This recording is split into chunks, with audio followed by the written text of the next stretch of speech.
আজ ছিল আমার খুব কাছের একটা মানুষের বার্থডে, যাকে বলা যেতে পারে আমার ফ্যামিলির একটা পার্ট। যদিও আমি তাকে পুরোপুরিই না বলে গেছিলাম, ভেবেছিলাম সে আমায় দেখে অনেক বেশি সারপ্রাইজ হবে, কিন্তু সে আমাকে দেখে তার রিয়াকশানটা কিছুই ছিল না। বলল, আমি খুব ভালো করেই জানতাম তুমি আসবে। সত্যিই যদি আমরা সবাই কিছুতে সারপ্রাইজ হই তাহলে তনুর আশা, ও আসবে এটা আমাদের কাউকে বলেনি। এমনকি আমি যখন ফোন করছি তখনও বলছে আমার যাওয়া হবে না। পর রাত 12টার সময় ওকে আমরা সবাই উইশ করেছিলাম। আর এইভাবে কে বার্থডে উইশ করে এরা মেরে ধরে। আর আমি বলেছিলাম ফার্স্টে ওকে হাসানদাই উইশ করবে, তারপর আমরা সবাই উইশ করব। ঠিক তেমনই তারপর আমরা সবাই উইশ করেছিলাম। আর এরপর আমাদের দুজনেরই খুব পছন্দের ফুল, তাই সবার আগে ওকে আমরা সবাই ফুল দিয়েই উইশ করেছিলাম। আর আমি যখন যাব তখন ফুল পাবো না বলে বাবা সেদিন অনেক ব্যস্ত থাকার কারণেও, আমি যেহেতু বলেছি দীপ্তিকে ফুল দেবো, বাবা ঠিক আমার জন্য ফুলটা এনে দিয়েছিল। আর এখনও কিছুই শুরু হতে পারেনি, ওরা অসভ্যতামি শুরু করে দিয়েছে। আর এখানে ও আমাকে বলছে আমি কোনো ভালো জামা পরবো না, যা পরে আছে তাই পরে কেক কাটবো। এটা বললে তো চলবে না, ভালো জামা তো তোমায় পরতেই হবে, তুমি না বললে তো হবে না। সেই মতেই ও চেঞ্জ করে তারপর আমরা সবাই মিলে বসেছিলাম কেক কাটতে। আর এইটা আমি নিয়ে গেছিলাম ওকে পরিয়ে কেক কাটাবো বলে। আর আমার বাবা অতক্ষণ ধৈর্য ধরছিল না, তাই এই গিফটটা আমি ওকে আগেই দিয়ে দিয়েছি। আর এখানে আমি শুধু ওদের দুজনকে দেখছি, মানে আমরা ওখানে এত কথা বলছি, ওরা আমাদের কেউ পাত্তাই দিচ্ছে না, ওরা ওদের মতো কেক নিয়েই ব্যস্ত। সারা ভিডিওটাই আমি যখন পরে দেখেছি, আমি ওদের দুজনকে এরমভাবেই দেখেছি।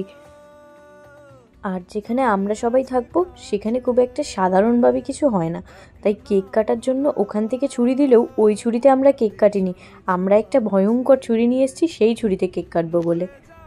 আর ভিডিওটা এডিট করতে করতে আমি শুধু ওদের দুজনকে দেখছি, মানে আমায় খাইয়ে যে দীপ্তি খাওয়াবে ওই ধৈর্যটা ওদের নেই, ওরা নিজেরাই খেতে শুরু করে দিয়েছে। আর এই ভিডিওটা এডিট করতে করতে আমি যে কত হেসেছি। আমি ওকে একটার পর একটি গিফট দিচ্ছি, ও সেখানে কত ভালো ভালো কথা বলছে। ওদের দুজনের কোনো হেলদোলই নেই, ওরা নিজেদের মতো টানা কেক খেয়ে যাচ্ছে, মানে ওরা একবার ঘুরেও দেখছে না ওদের পাশে কি হচ্ছে। আর এরপর শুরু হয়েছিল হাসানদার ভুলভাল কথা বলা।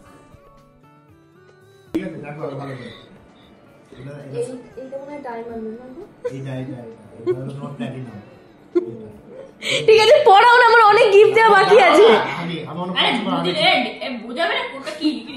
এটার দাম হলো 3.5 লাখ টাকা, এই পাথরটা হলো 3.5 লাখ, এটার দাম $10 মিলিয়ন।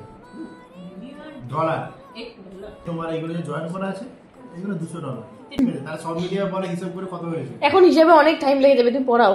আমি আমার বউকে কত ডলার হয়েছে টোটাল ভুলে গেলাম। আমি ওকে একটা করে গিফট দিচ্ছি, আর সেখানে হাসানদা বলছি সব গিফটের প্ল্যানিং নাকি হাসানদাই করেছিল।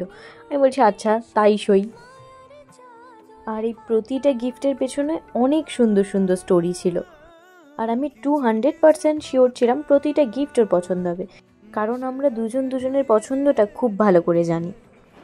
আর আমি এত ভালো একটা গিফট দিলাম, ওরা দুজনে সেই গিফটটার পুরো মর্যাদাই নষ্ট করে দিল। ওরা যে দুজনে কি বাজে ইঙ্গিত করছে, এটা কি ওরা নাকি বুঝতেই পারছে না, ওরা সেটাকে উল্টো পাল্টা মানে বার করছে। আর ওদের দুজনের অ্যাক্টিং দেখে সত্যিই মনে হচ্ছিল তনু একটা বড় অভিনেত্রী হবেই। আর আমি একটা করে গিফট দিচ্ছি, আর হাসানদা বলছে এগুলো নাকি সব হাসানদার প্ল্যান, আমি চুরি করেছি।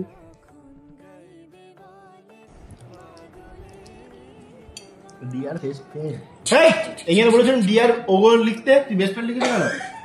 কি শয়তান মেয়ে দেখ, কে বাবা মার ওকে। তোমার গিফট কেমন লেগেছে? আমার সবচেয়ে ভালো লেগেছে হচ্ছে এটা। এখানে শোনো, এখানে আমার শয়তানি হয়েছে। এখানে ডিয়ার ওগর লিখতে বলেছিল, বাট এখানে ডিয়ার বেস্ট ফ্রেন্ড লিখেছে। কনসেপ্টটা আমার চুরি করেছে, চোর ও একটা।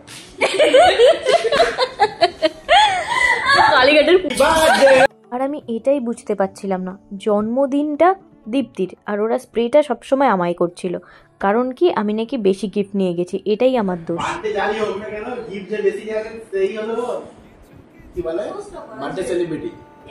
যাই হোক, এত কিছুর পর ভালো লাগার জায়গা ছিল এটা। আমি যার জন্য এত পছন্দ করে এত শখ করে এত কিছু নিয়ে গেছিলাম, তার পছন্দে চোখ থেকে জল এসেছিল, এইটা সব থেকে বড় পাওয়া ছিল। এটা আমার জানো খুব পছন্দ হয়েছে। তুমি যেসব গিফটগুলো দিয়েছো সেটা ঠিক আছে, কোনোটা অ্যামাজন থেকে ডিরেক্ট অর্ডার করে দিয়েছো, বা বাকি যেগুলো সব কিছু ঠিক আছে, কিন্তু মানে আমি এক্সপেক্টই করিনি এরকম কিছু একটা। মানে এটা আমার এত ভালো লেগেছে, আর সবচেয়ে ভালো লেগেছে মানে কি বলবো, এই যে তুমি এতে এত টাইমটা ইনভেস্ট করেছো, মানে হ্যান্ডমেড গিফট মানেই তো একটা টাইমের ব্যাপার, খুব যত্ন করে করতে হয়। এটাই দেখছি কত তোমার মানে সময়।